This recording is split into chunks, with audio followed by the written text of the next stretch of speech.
We're live. Hello, everybody. It's Conversations with Ladies Who Launch. I am Anthea Cutler, your mindset coach for women in business. And today I have the absolute pleasure for interviewing my colleague, my friend, Jodie Thornton. Hey, Anthea, it's so good to be with you. So good to have you here. It's been like we've been talking about this for ages and I've finally got you on. So thank you, thank you, thank you. So good to have you here. We planned this ages ago, but the new year is a good time to start off new things. Jodie is a parenting coach and I really love her work. Like I refer to Jodie a lot.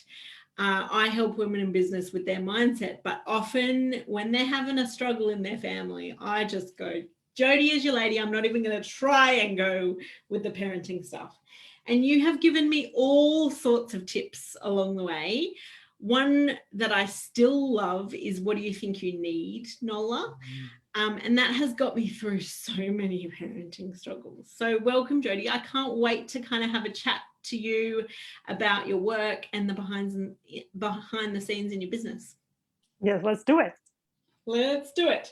So first question is, if you're a fly on the wall and you got to see two of your ideal clients talking together about your work, what would you love to hear them saying about you and your work? I adore this question. And it was really interesting to notice the difference between how I would want people to answer that question and what I actually put in my marketing. It was really interesting. But I would love people to say that my kids now know how to articulate their feelings. They don't have overwhelm as often. And I see them doing like the emotionally aware stuff. I see them doing it with other people. I don't have to be the one to always be there to help them through it. And the last piece would be that I am able to parent in a way that feels like me and it feels like it's what my child needs. Those are the kind of like the real things that I'd really like to hear people saying about me when I'm not there. So good. And I think people do say that about you. I definitely say that about you. I like one of the experiences that I have had with Nola when she was going to preschool, she would get really emotional, and we got to the point where I would say, what do you think you need? And she came up with this very creative solution that she just wanted me to tell the teachers. And in my mind, the solution was going to be way bigger than that. It was going to be like, we're going to have to put 36 objects in the backpack, and like, I don't know where I was going with it in my mind, but it was way bigger than that. And so I was like, oh, all she needs is for me to tell the teacher that she's feeling nervous. And then she would literally skip into the yard. Yeah. So just seeing that and like realizing it's not about like suppressing our kids' emotions and having them happy all the time. It's about them being able to articulate what's going on for them, do something about it, and kind of feel more in control. Yeah, exactly. Yeah, so good. Yeah, so I have definitely had that experience with your work. Why did you start your business, babe? So totally not planned. So I was never expected to run my own business at all. But it kind of just, life sometimes takes you by the hand. That's kind of what happened here. So we have a blended family. So my eldest are 23 and 20, and they are my husband's from his first marriage. And I met them when they were 5 and 8. So we kind of went through all those years of blended family stuff. And through that time, like, I would go and get help from psychologists or social workers whenever the blended family issues came up. And that, like, it definitely helped, but I just never felt like I was doing a good job. And whenever I would say that, no matter whether it was a professional person or a friend, anyone would always say, you're doing so well, right? And I was just like, yeah, sure, but like, it just never felt like I was doing what they needed. And to the point where I went to one parenting course, and one of the other participants said, don't worry, because when I was a teenager, my mum and I had a really difficult time, but now we're best friends. And to me, I was like, I understand you're trying to reassure me, but I don't want to lose these years, like, you know, and just it'll be fine in the end. Like, I don't want to lose that time with the kids, you know.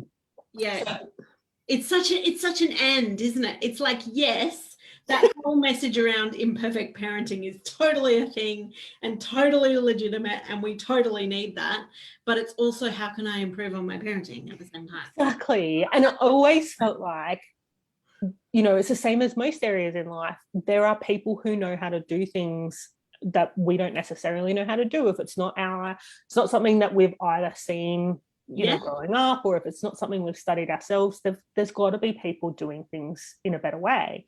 Yeah. And then over the time, I started coming across things like positive parenting and respectful parenting, gentle parenting, and all these different flavors. And it really opened my eyes to a bit of a different way of thinking about parenting. But then I felt like we needed a few different pieces coming together. So there was emotional awareness that I had none of. Like, people laugh at me when I say that, but I was a very different person before. And I said to somebody once, like, talking about feelings is just a waste of time. Like, you're just not helping yourself. And knowing like, you now, I'm like, that is so not you now. so You're not one me. of the most emotionally aware people I know. Exactly, right? But like, I used to be like, if you just solve the problem, you don't have to have the hard feelings, you know? And so I just had no emotional awareness skills, and so then didn't know how to help the kids with them either. And so emotional awareness skills, but then also there's a piece around, and for those of us who have our own businesses, you start to understand this as like your mindset pieces.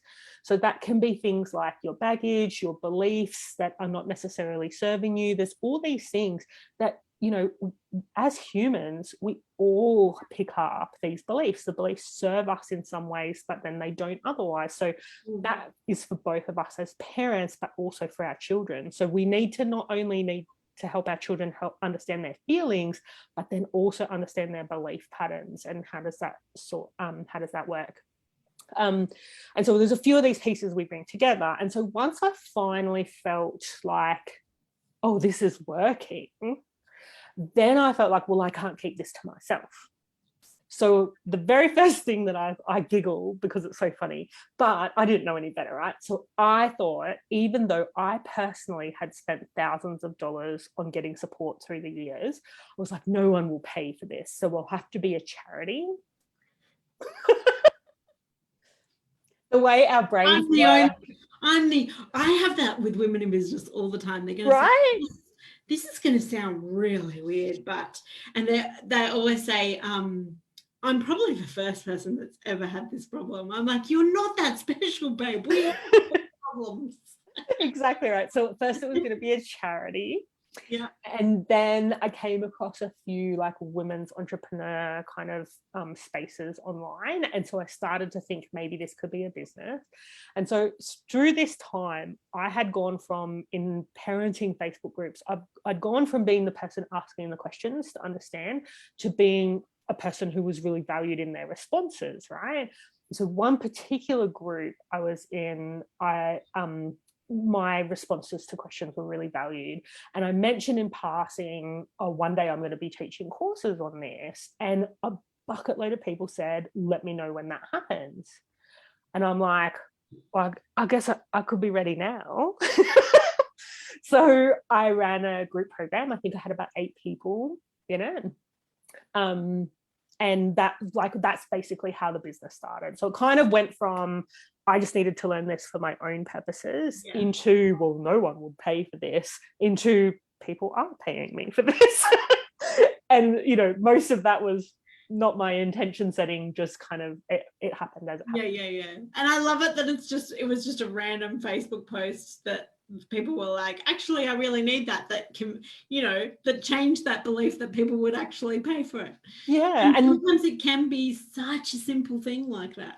And like, not knowing anything about marketing at the time, these people had deep trust in me, you know, like, because I'd been really present in the groups, I'd been answering questions genuinely, and, you know, and in a way that genuinely helped people, you know, like, so I didn't recognize at the time was doing a great nurture strategy. You were nailing so many aspects of the whole marketing journey without even knowing it. Just by being you, Jodie. Yeah. So good. Oh, that's such a cool story. And when you mentioned, when you went through all the different styles of parenting, I kind of know the answer to this, but what do you associate most with now, or what's your cheeky answer to that? So I have the core piece of my work would be what's called nonviolent communication. Yeah. So that, I know a lot of people in the business world might have come across this in different spaces. So that's kind of the core piece, which is really about how do we recognize what's going on in ourselves and then talk about it, and how do we invite the other person to recognize what's going on in themselves and talk about it and problem solve together. So that's kind of the core component of my work. But I add into that attachment work. So this is, people may be aware that in early stages of life, we set our attachment styles. However, they're not as fixed as people make out. So there's a little bit about how do we create secure attachment with our kids, but then also how do we heal attachment issues in ourselves, and if any have come up in our kids. That's a really important part. And then a third part I add in is really, I teach my clients how to do depth-based coaching as well.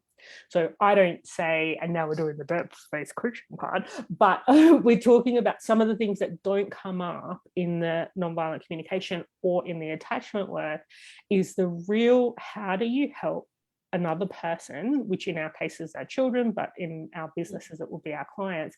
How do you help them really tap in to what is going on within themselves and really look at it? You know, like there's a lot of times where we might feel shame or guilt or blind spots, or, you know, like there's all kinds of reasons why we can't see what's going on within ourselves. And that piece, it's coaching, but I teach my clients how to do it with their kids so as they can really help their children have that full emotional experience. So yeah, so it's aligned for any of the parenting nerds out there. People who do gentle, respectful, peaceful parenting, and the RIE parenting, respectful infant educators. It's been so long since I looked up the full name. People who do all of those styles of parenting will find that my work aligns. It won't contradict anything that they're doing. People who do positive parenting, sometimes there's some pieces that are a little bit of a shift, because in my work, it's less about imprinting our kids with positivity, but more about what is in the way of the positivity. So the vast majority of people doing positive parenting would appreciate my work. Some people will find it a little bit too uncomfortable, because we're not just saying to our kids, you know, everything's happy and everything's good all the time. So yeah. Do you know, I don't know whether I've ever told you this, but my mum used to say, she read the book Pollyanna, and she used to say, play the glad game. Yep. Right. I love that she gave that to me, because as a result, I do think I was imprinted, and I do think I have a brain that looks for the positive sides of life. But there was definitely like a little bit of emotional work that I needed to do about looking at the darker emotions and having more confidence to process them, not just ignore them and play the glad game. Yeah, and I think that like that's a really interesting topic, because like as you know, you are always saying, our brains are wired to look for the negative, right? So, but that is a survival skill. So we need to help our brains notice when is survival the focus area versus when is it about creating a life that we love. Because we don't need the negativity bias when we're in the creation space, but we do need the negativity bias when we're in the survival space. And I think we forget sometimes that, like even drop-offs at preschool, right? We think it should be easy for them, but it is a survival issue. Like they're going away from the people they trust to keep them safe, right? Yeah. And like, you know, the 99% of the time, more than that, 99.99% of the time, they're perfectly safe with these people that they just don't yet have a relationship with. But there are times where children are entrusted into people's care, and it's not good, right? And so we forget that this actually is a survival issue for our children. So it's about helping their nervous systems to be okay while they develop the trust in the caregivers, So it's that interesting thing of like, we don't want to move away from creating optimism, which is a really important skill set, but we also don't want to be, don't look at the problem, don't look at the problem. Like imagine if we silenced our kids' intuition or whatever is going on for them about when they don't feel safe, and told them to trust people 100% of the time. Like, that's not exactly. but it's kind of what, this time of year in February, there's a lot of conversations around, drop-offs are really hard, and a lot of the conversation does sound like we're trying to tell kids, turn off your signals, and it's only because of that's the way the culture runs. But it basically is like the messages we're giving is like, you need to just be okay here when there's, if you think about they're having a whole new experience, they need a chance to reset their calibration to go, well, is this safe or is it not? Yeah. Let me build trust in myself to figure out, and obviously 99.99% of the time it is perfectly safe, but we need to allow them to recalibrate their system and allow them to develop that belief that that particular classroom and teacher is safe. Like the biggest way to change a belief is to stack those experiences. So once they have, if the teacher is safe and the environment is safe, once they have those experiences that it is safe, they will form that trust. And things that seem tiny to us but really aren't that tiny is like, if this one friend says they don't want to be friends with me anymore, does that mean I'm never going to get another friend? Right? Because it's clearly a different arrangement to what it was like when I was in daycare, and they just don't know that, yes, you will get another friend. They don't have the hundreds of experiences to draw back on to know that, yes, they will indeed have another friend. Yeah. Possibly the same one again. Probably tomorrow. Oh, cool. And like, whilst we're here and talking about your work, what age group do you kind of specialize in? So I work with children of all ages. So I work with the parents, not directly with the children, but so I have had clients that have children older than me, because the parenting dynamic is the parenting dynamic, right? So I work with children of all ages, but because it's easier from a marketing perspective to focus on one age group, it's difficult to do like the examples that work for toddlers versus the examples that work for 15-year-olds. It's a little too varied. So I focus my marketing on the 0 to 6 age group, but I work with clients of all ages. Yeah. I love having you in my back pocket. Seriously. So good. So good. Anyway, back to my interview questions.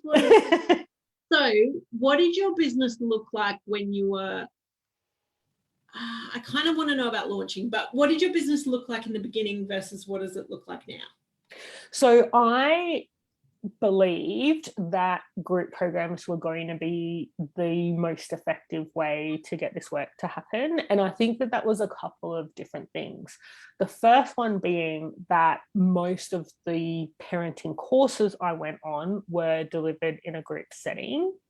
And the second thing is I have to think about the timeline, but I think that I had started a business coaching program it was a coaching skills program where they had looked at, it was like looking forwards to what ultimately does your client need. Right. And when I looked at that, I believed that having a community where, you're able for two pieces. One is the group support kind of sense that we're all in this together. But the second thing is being able to watch someone else work through something gives you a different perspective. Like sometimes you can see yourself in someone else in a way that you can't see it in yourself. And then other times you can by practicing watching me work with other people, it helps them to practice working with their own children, like to see where are their blind spots with their children, where are their blind spots with their partner or ex, you know, because you can see how I ask the questions and how I get to the root cause of the problem. So I believed that the best way would be to run a group program from the beginning. But let's join this in with the launching question, because what happened was I ran that very first group program, and then I was like, well, this is going well, let's do this again. And I decided I was going to have, I don't even remember how many time slots a week, like it was a ridiculous number of time slots a week for this 8-week program. And I did not sell a single place. If I sold one, that was just one, like that was it, because I didn't realize I had burned through all of my warm audience. So, and then that's when I started to realize through Tash Corbin, who's done a previous conversation with you, to recognize that the benefits of doing one-to-one work. And I think that there's a couple of parts to that. One is from a business agility perspective, I don't have to know that I can sell X number of places by a certain period in time so that we can all start at the same time and blah, blah, blah. And clearly at that time, I didn't know how to generate new leads at all, which was an issue. But then secondly, it has helped me to work with a variety of different clients and get really clear on who I want to help. So I think from a business strategy perspective, I realized I could be the person who was the very best at one particular type of client, or I could go broad and be able to help more different types of people. And my decision was that I want to be like surgical and be able to really help people get their outcomes in the quickest way and the deepest outcomes on one particular type of client. And so that by doing the one-on-one work, it gave me more of a depth of understanding of both what are the types of clients there are, but also what does each type of client need. And so I chose the ones that I find easiest to get to the juice of what's going on. Because I remember having a couple of clients where I was like, what we need to do is something that I will need to sharpen my skill set around. And I was like, I'm happy to do it for these clients for this period, but I don't want to spend my life sharpening my skills in every direction. I want to get into one particular area. So that was a real benefit of one-to-one work. And then seeing the pattern as well, right? All of a sudden you start to see, when you work with one particular type of client, you start to see, we need to start here, then we get stuck there, then we start here, then we do this, and then, I can see the progression go through. So now 2022 is likely the year I will actually go to group program work again. Yes, but only dependent on pandemics and all of the things.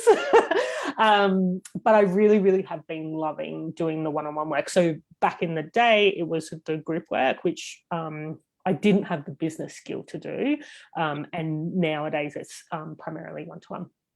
Yeah, and I love how you talk about that, having that one-to-one experience that then builds your pathway for your client.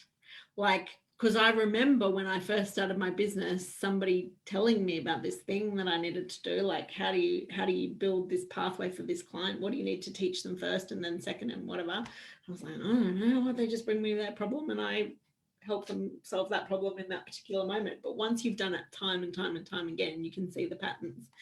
And the difference, and the difference between, so how I did my first draft of like what would that path be, I went back and looked at what shifted for me in which order.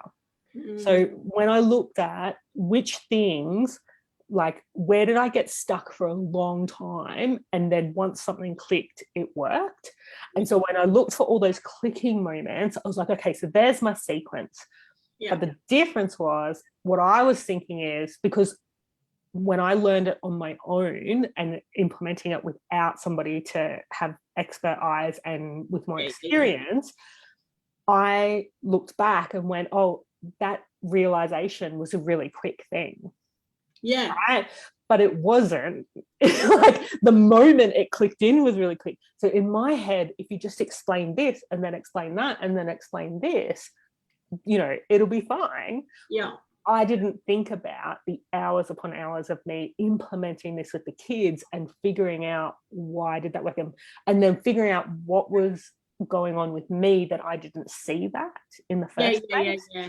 You know, and whereas now I can see in a client, okay, we're going to get stuck here, or, you know, and really looking at what's the difference between giving someone a strategy and them being capable to implement that strategy in an easy way, because we know we get the best outcomes when we take the easiest path. I know you know this because it's a cool part of your message as well, right? It relates to my next question.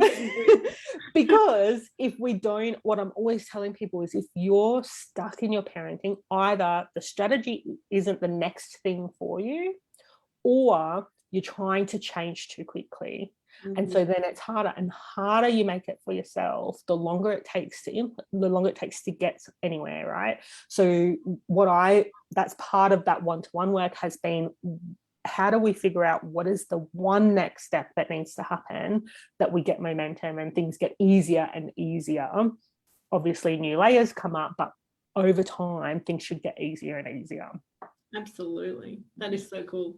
And so one of the things that I love to do on Conversations with Ladies Who Launch, which I know you know already, is kind of help people model out what works for them and what helps make business easy. Do you have any tips for people, either newbies in business or really established businesses, on what are your go-tos to make business easy?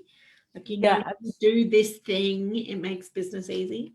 Absolutely. So a couple of things. One is I adore putting things into process order, and I don't even know how many people I've given my webinar template to because every time it comes up, I have it sitting in my folder, and all I did was I renamed the document to webinar process because I didn't need anything to add anything to your process. Because I found that it meant that I didn't have to have anything in my head about my webinar process. And it meant that, like, so for me personally, the very first thing I do with my webinar is I make sure I've got the messaging process down pat. And it literally says, what would they Google? Like, that's one of the first lines. Like, I'm literally going to that level of process.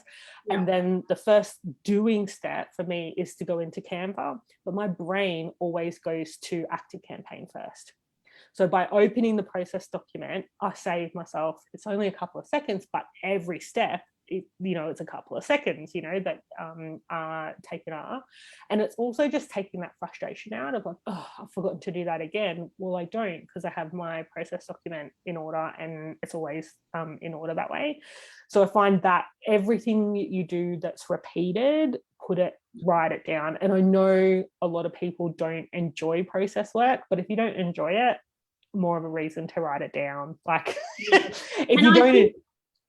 I think, when I look, like, I don't have all my processes documented, but I do have quite a few ones where I felt like I was repeating them all the time. And I think I used to do this thing where I'd make it a big thing in my head. Most of the time we do this when we're overwhelmed by something, where I thought, it's got to be like this 46-page document where I need to document every single process. I was already using Asana, so I just started documenting my bookkeeping process in Asana. Now I go back to it and read it in Asana. So sometimes I think one place. Yeah, one place and putting it all there. I totally agree with that. And the other thing I would say is, when I get sidetracked is when I start thinking about how it depends on if this and if that and if this and if that. So, and this is particularly from like a marketing perspective. So when I'm looking at what topics to think about, what content to write, all of those things, there's so many ifs. And when I go back to the core foundation of the person I really enjoy to work with, they have a very distinct pattern, you know. And when I look at, okay, so what is she going to struggle with the most, I know this is how it's going to work. And then that way it stops me from thinking, what if this doesn't apply to them? And then if I have to, I'll remind myself, if somebody says, but that doesn't work for me, you know, how would I handle it like this? Well, that's engagement. Like whether it's in a webinar, whether it's on your Facebook page, whether it's in your emails, someone coming to you to say, oh, I'm really stuck on this, it doesn't seem to apply to me, that's helpful, which then makes, yeah, you can even do more content around it, right? and then it also makes me realize, like, what if you then my worrying brain will go to, but what if they don't ask? What if they just move on to something else, right? And you can hear the tone in that, like it's a real worry. But then I have to remind myself, well, I am creating a business where the whole point of it is connected relationships. And so sometimes I say to myself, I'm making really concerted, direct efforts to make this feel like this is a two-way relationship. Even if you only ever watch my YouTube videos and you never actually comment, it feels like the door is open. Yeah. Right. And then some days, again, the worry comes up, is like, but what if I don't know how to do that very well yet? Like, well, I'm only going to get better. Like, I'm only going to get better at that because it's my intention. It's really like in my two places. So I'm also a keep everything in Asana person. In my client, I have a client project and I have a follow-up project for leads. In both of them, the top left corner says seen, safe, secure, and soothed, which are 4 key concepts from the attachment perspective, right? But that is my reminder. So every time I'm going in, and that's 3 times a week, I do client check-ins beginning and end of the week, and then my follow-ups with leads, that message is coming through, seen, soothed, safe, and secure. Like that, it's just repetitive. And so I think that's one of the parts is like, and I see that a lot in mindset content, you know, that repetitive, how do you make sure that that's a consistent message for yourself? Yeah. I'm thinking about that even in how I make my business easy. It's not even necessarily mindset, like it's infiltrated in everything, you know. Oh, that is so cool. I love that so much. And I love like the bit where you talked about coming back to the client. I once learned from Belinda Gill. I don't know whether she still does this, but she had a journal and she used to just journal to her ideal client in the morning so that she wasn't trying to make content for her ideal client. She was just getting everything out and then she'd use the bits that she liked. But I love the idea of kind of letting go, bringing it back to the client, because I think sometimes when we think too high level, and I definitely do this too, it's like, I don't know which bit they need to know next. But the more you connect to that person that you're going to help, you're like, oh, they need to know this, and this, and this, and this, and I can help them do this. Yeah, and I think it's that balance between, well, balance is not the right word. I think it's looking for the intersection of what you want to help people with and what they want help with. Yeah, definitely. You know, so when I'm in the where am I going to go next, it's like, okay, so towards the end of last year I was focusing around helping strong-willed kids to listen. But then when it came to the beginning of this year, when I looked at, okay, we've got the return to school, we've got varying situations with the pandemic around the world, but nowhere in the world seems to be like routine and predictable. Like even in Taiwan, who have been doing really well, they had a bit of a jump recently, and it doesn't look like it's getting out of hand like everywhere else, but I'm sure the families there are still having to do things differently in order to keep things going well. So that being the case, it's really going to be big feelings. Like that's what's going to come up, you know, in this first part of the year. And so that was really about, you know, and ultimately both topics are going to be useful, you know, but just really going with what I think that my ideal client is going to need at this point in time is how do we deal with those big feelings? Yeah. Awesome. Yeah. Oh, and I have one other thing to say about making things easy is taking the improvements as they come. So like I will I see so many people, like, if you make a mistake this month, then, you know, it's all, you've got to fix it or whatever. I've always taken the approach since my very first refund request, actually. I noticed that I hadn't given good conditions around the work. It was very early in my business, and I could see why the person had gotten, it became confronting, and I hadn't had the container set up well enough. And so I could see that there were two failures on my part. There was the terms and conditions and also the container. And instead of getting agitated about it, I just issued the refund proportionately. I kept in touch with that person, and I fixed up the process for next time. So then the terms and conditions were better. I love that so much. And it takes a bit of bravery and courage to get there. Like, I've had my membership for a year, and I really felt like I had to put my big pants on and go, I'm doing a feedback questionnaire, but I don't want them to just answer nicely, so that I can keep creating the way I want to create. Like, I really felt like I had to go, I want to know what they really think. Because if I know what they really think, it's not personal to me. It allows me to make the next change, strategy, like whatever. But I really felt like I had to, like, stick those big girl pants on to hear it. And it actually reminds me, I have a client who I just noticed that approach is what I tell people to do in their parenting as well. Because I have a particular client who always, she laughs about it, because when I say to people, like, you know, how did you go with this? And they're like, oh, I made a mistake, and how do I fix it?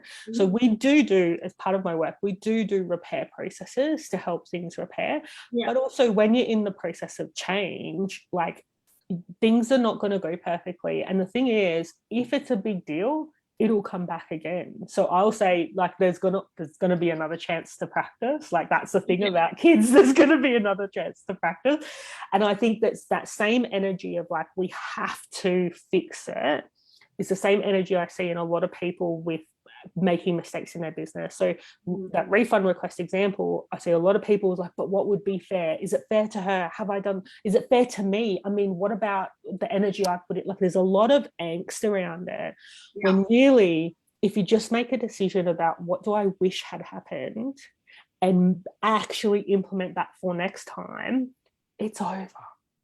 Well, it's over, you know? And you get that, like, you satisfy that core need of, like, progression. Like, once I'd stuck my big girl pants on, there was so much good feedback, a little bit of, like, other feedback that I had to work through and work out whether my membership could handle it or whatever. But, like, you actually get the feeling of having progressed when you put your big girl pants on and decide to look at that stuff, right? And that's, like, you know, rather than, you know, how many posts do you see in business groups about this is what's happened, they're asking for a full refund, but I don't think that's fair. Or, you know, or even, I've decided to run a webinar, I don't have the sign-ups, is it fair for me to reschedule? Or, you know, like, there's all this angst about getting it right. Whereas I think if we can just say, that did not go well. Like, you know, and it didn't go well, or this is the next bit I need to work on. And then I'll do, sometimes if it's bigger things, like that refund one, it was confronting for me because it's my first refund request, and I don't know that I've had one since, but anyway, it was hard the first time around. And it was hard for my type A personality as well, because, like, she's softening as I become this more feelings person, but I'm still a type A person, and so she's still in there. And it was hard for me to see that I had not done the terms and conditions well, but also that I had not created the perfect container. And I was really green at the time, but still I wanted to have done a good job. So it was hard for me to be okay with those things. But those bigger ones, I will fix it immediately. So I'll then, you know, in that case, go and create, what is my terms and conditions? What are my terms and conditions in this space? Where do I need to put that to make sure I'm covered? Blah, blah, blah. But then other times, if I have a screw up in my webinar process, I might just put a note, this went poorly. And, like, the next time I'm running a webinar, I might go, yeah, that problem is still there, but I'm not going to fix it this month. Like, but I have still written it, right? Yeah. And then it becomes a decision that you make at the time, whether you're going to prioritize it or not. Yeah. Which means I don't punish myself if it happens again. Yeah. Right. Because the second time around, I'm like, yeah, I did notice that was still a problem. And I decided it wasn't a priority to fix it. And I'll fix it when I'm ready. Right. Rather than, oh, I've made that same mistake again, you know. Insert. Yeah. So I think it's that. Yeah. Being able to accept the past and decide forward rather than trying to undo what has already been done. Yeah. Yeah. So and I love the kind of softening that you talked about.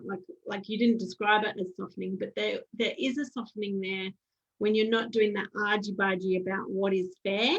When you're looking forward and you're thinking about how you want your business to be in the future, it kind of doesn't matter about this particular refund request, whether you decide to do a split or give them a discount or give some money back or give the whole amount. Like, it kind of doesn't matter.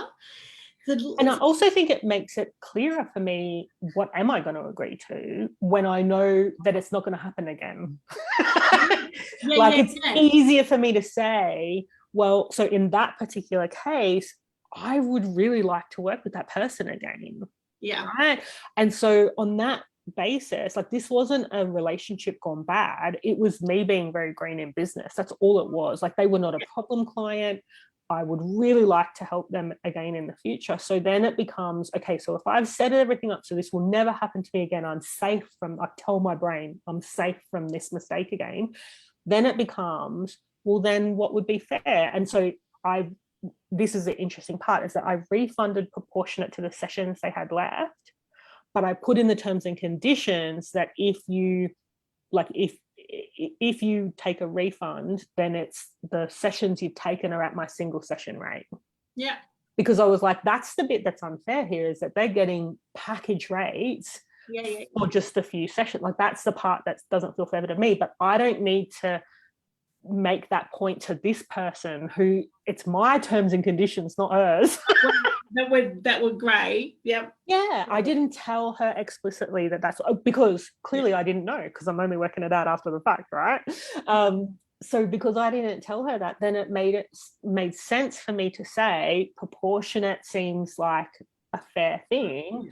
And then I've left the door open to be able to work again, which would be different if they had been a nightmare client and I never wanted to work with them again. I still would have wanted to handle it fairly, but it would have been a different decision process, because it's like, actually the process is more me working out who am I best to serve, rather than, what in my processes needs to change. Yeah. Beautiful. I love it. All right. So what about the challenging times? Can you tell us a little bit about some of the challenging times you've had and what gets you through? Like, what's your go-to in challenging times? So my biggest problem, it is a repeated problem, and I'm improving on it all the time. But I have this really, really deep belief that the work that I do is so needed by so many people that as soon as I figure it out, the tap of clients is going to become like a burst dam, right?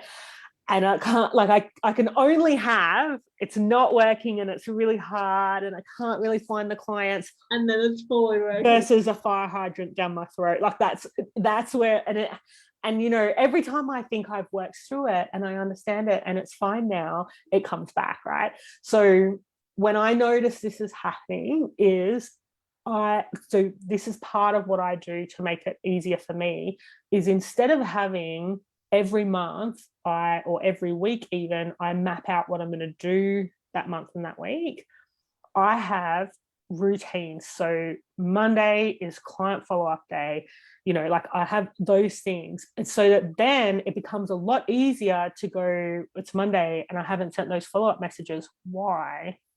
Right? As opposed to, God, this week was really difficult. It's just really busy.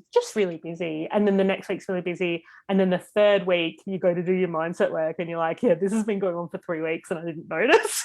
Because you can tell yourself it's just busy, So I think having the structures, which I really resist because I'm I don't know, I think it's like maybe a need for novelty or whatever, but there's something about me that I do resist structures, but at the same time they serve me. And so breaking down my resistance, I can't break down my resistance to structures, or haven't yet broken down my resistance to structures in general.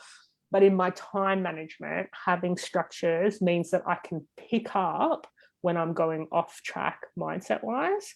Yeah. And then I go, well, is it the thing about the fire hydrant? It's always my first question. Like, are we there again? Is that the problem? You know, and then literally looking at, well, assume that's true, right? If I assume that's true, I am not ready to take on thousands of clients in a group program next week. And the truth be told, it's actually a fair way away from me. And when I say fair way away, I would say a few months, but still, like, if I think about, even if that fire hydrant turned on tomorrow, I still have things that I need to put in place. And literally all I did was set up a wait list. Look, I have one person on my VIP wait list, which is a person who is not yet, they want to work with me, but they're not quite ready. It's not because I'm fully booked, but it's because I needed that.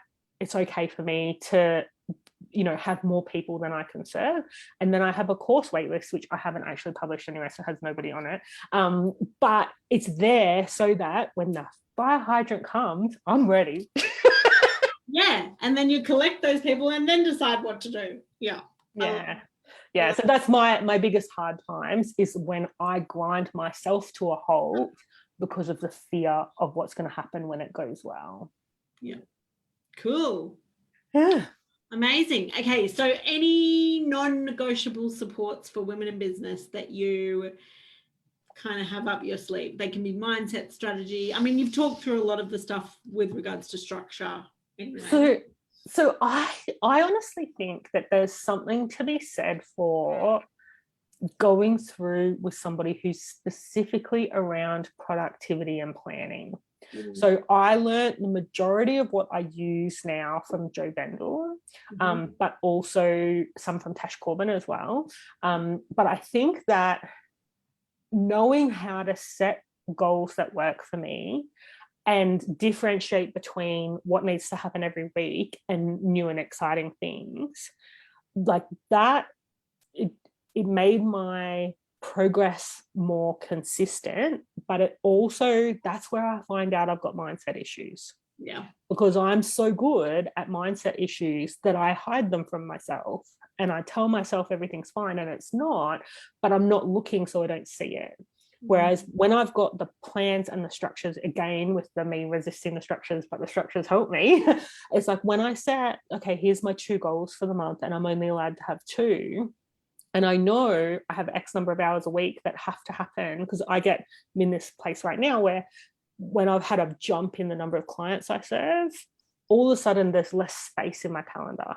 So if I've got X number of hours on my every week's got to be done stuff, and then I've got more client time, then there's less of the buffer. So if I spend more time than I would sorting out my messaging document, or if I spend more time than I would doing my email sequence for my webinar, if I don't have it's not even many clients, but it's like if I'm used to the number of clients I have, then I know how much buffer time there is and it's fine. But if I've just had a jump in the number of clients, there's less buffer. And then all of a sudden I start to go, well, I can't fit. How am I going to cope with more clients? I can't fit them, which is not actually true. I've just become inefficient in some places, you know? So it's just that adjustment to more and more client bookings consistently. It shifts my time, right? So I think there's a lot of people that think they have mindset issues that actually have time management and decision-making issues, but they go hand in hand, right? Because you can't just do one without the other. But I do think you need somebody to say, for example, one of the biggest shifts for me was when Tash Corbin told me your newsletter should only take half an hour. I was like, she's really good. She once made me write a website in 15 minutes. Whoa. Yeah, I'm not doing that. I'm going to write your website now. And like that, and that was something, because before I would send it out when it was ready, you know, like, and then it's like if I think I've got mindset issues because I've not got enough time or I'm not doing enough, well, in actual fact, I'm spending more time than what a task needs. That shifted me into, instead of, I was like, in that moment, I'm like, I've got two choices. I can keep my newsletters going out perfectly, which of course they weren't perfect, but you know how we think. I can keep my newsletters going out perfectly and I can improve the time week on week, or I can do what I can do in 25 minutes and the quality will get better every week. And like that made me think differently. So I'm like, okay, in order for me to do that, I'm going to need to have a structure to my newsletters rather than just what do I want to say and how do I want to say that. And then it's even been learning, because I'm a talky person, people might have noticed, learning how to write succinctly in a newsletter has been a process for me, you know, like, so there's all of that. It's like, how do I do that in the space of 25 minutes? And so I think I would suggest you've got to have some kind of basis in what kind of planning and time management works for you. Yeah. Always with the mindset support, I know you'll agree, like you need to have something. I think I'm very self-analytical and I'm very self-aware, but the problem with mindset issues is that you believe that they're keeping you safe, so you will hide them, right? Like, so when I work with a practitioner, I always find things I didn't know were there. Absolutely. And like my funnest one is when somebody says to me, oh, you're a mindset coach, so you probably don't have this problem. And I'm like, you sit in front of me and it is black and white. I sit in front of me and I don't know what I'm doing. Exactly, right? You just don't see it for yourself. So I definitely think having a practitioner is helpful. And I think there's something that can come from a mindset practitioner or can come from a business coach, but there's something that needs to happen where you start to realize you've got to work with yourself, right? Like, yep. And there's a difference between, certain strategies don't work for me. Like, I'm saying it like as a dramatic thing, but you see a lot of people like, I can't, that's not what works for me. There's a difference between that and going, like, so for example, I do my blogs by video, because if I record a blog, it's done in a short one's 10 minutes, a long one's 20 minutes.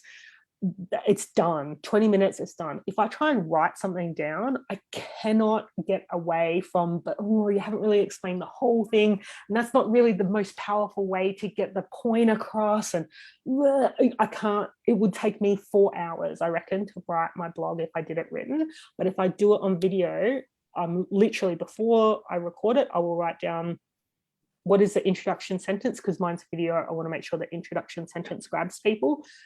What are my 3 points? What's my call to action? And then I just talk.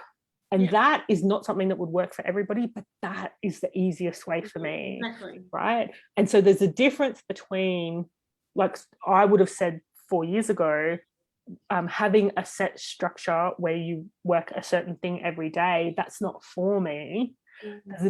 Whereas really that's what I had to get to, because that's what creates the structure for me to actually get it done, versus the only way I'm going to get my blog out every week is do it by video. It's like that. It's that piece. Like, it's looking at where are you resisting it versus where is it truly this is what you need. Totally. And I think with any of that stuff, I always like to say it's a beautiful and. So it's learning from our gorgeous business strategist colleagues, which there are so many different people that I have learned from, but then kind of reviewing it through the lens of, is this me? Like is what we're talking about and whole strategy that we're planning, is it realistic for me to be able to pull this off? Is this in line with how I want to be doing things? And it's both, because I agree with you, there's so much freedom in the structure.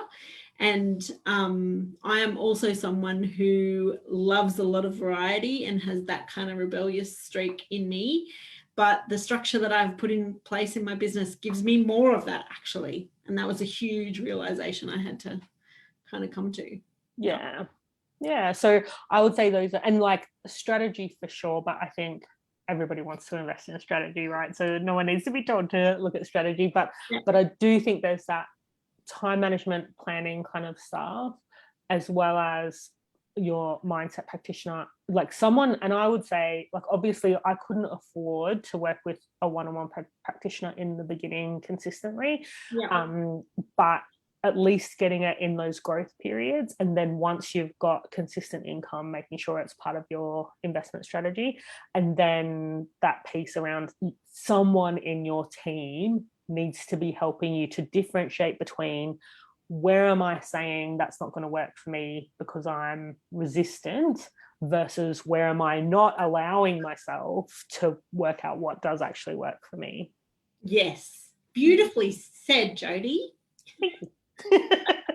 Okay, cool. So before we hear about any of your freebies and paid offers so that people can come and check you out, if you have any comments for Jodie, by the way, pop them in the comments. She will be more than happy to come back and have a chat to you on this live later. Is there anyone who you would love for me to interview? I always get this question wrong. For me to interview so that you can see the behind the scenes in their business. So I was thinking somebody that would be really interesting would be Meredith Canaan. Have Ooh, you? I don't think you've interviewed her yet. So it's CANAAN. And she runs, she's more on the strategy side, and she runs a membership called, I think it's Love Then Lead. Cool. Yeah, and I think it'll be really interesting to hear a bit of a, how do things work for her. Amazing. Thank you so much. And so after hearing so much fabulousness about your work, how can people, where can people check you out? What are your socials? What are your offers? Yeah, so on Facebook, I am facebook.com/Jodie Thornton Parent Coach. And I have a webinar on this Thursday, which the registration page will still be live after that, so you can get the replay at any time. But that's on helping strong-willed children handle not getting their way. So we know that's a big cause of big feelings for our strong-willed kids. So that's on Thursday. And then in terms of the paid work, there's lots of different things we can do, but I think that big piece is really that shift into, do you know how to support your child's big feelings? Does your child know how to handle those feelings themselves, so you don't have to be around, you don't have to be there to support them through everything that comes up for them? And then that piece around unpacking our own stuff that gets in the way of us parenting the way we want to. So those bigger pieces we can do over a 6-month period, and that one is $1,895. Again, totally revolutionizing families around the globe. It's a great way to spend your time. So good. It's so good. I love your work so much, Jodie. So please go and check out Jodie's page and give her some loving. You'll absolutely love her stuff. She's got a plethora of free resources for you to go and check out too. Thanks so much, Jodie. It's been an absolute blast, and I love doing these conversations totally for this reason. I get to hang out with my mates and talk business and find out how everything's going for you, and kind of hear more about the behind the scenes and how it all started. Yeah. And it's like, I think that's the thing. It's like, once you get into business, you realize how much there is to know, like, about their ins and outs, and also how much that variation there is in what works for people. So I love talking about it. It's so good. And I know Jodie pretty well. We talk a lot of the time, and there were so many stories in there that I had no idea about. It's so good to kind of get the summary. Yep. Awesome. Thanks so much, Jodie. Bye. Bye. Maybe.